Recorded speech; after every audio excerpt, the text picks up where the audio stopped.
অমলকান্তি নীরেন্দ্রনাথ চক্রবর্তীর কলমে একটি বাস্তবমুখী কবিতা আবৃত্তি করার চেষ্টা করলাম আর কি। অমলকান্তি আমার বন্ধু। স্কুলে আমরা একসঙ্গে পড়তাম। রোজ দেরি করে স্কুলে আসতো, পড়া পারত না। শব্দরূপ জিজ্ঞেস করলে এমন অবাক হয়ে জানালার দিকে তাকিয়ে থাকতো যে দেখে ভারী কষ্ট হতো আমাদের। আমরা কেউ মাস্টার হতে চেয়েছিলাম, কেউ ডাক্তার, কেউ উকিল। অমলকান্তি সেসব কিছু হতে চায়নি। সে রোদ্দুর হতে চেয়েছিল।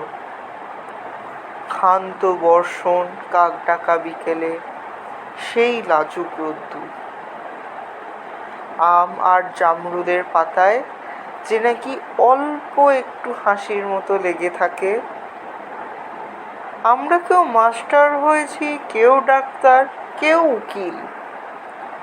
অমলকান্তি রোদ্দুর হতে পারেনি।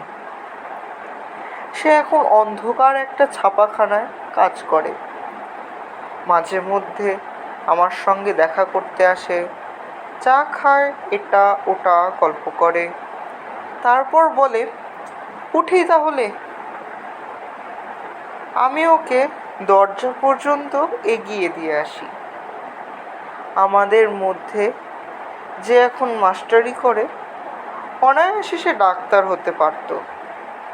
যে ডাক্তার হতে চেয়েছিল, উকিল হলে তার এমন কিছু ক্ষতি হতো না। অথচ সকলেরই ইচ্ছে পূরণ হলো, এক অমলকান্তি ছাড়া। অমলকান্তি রোদ্দুর হতে পারেনি। সেই অমলকান্তি রোদ্দুরের কথা ভাবতে ভাবতে ভাবতে ভাবতে যে একদিন রোদ্দুর হতে চেয়েছিল।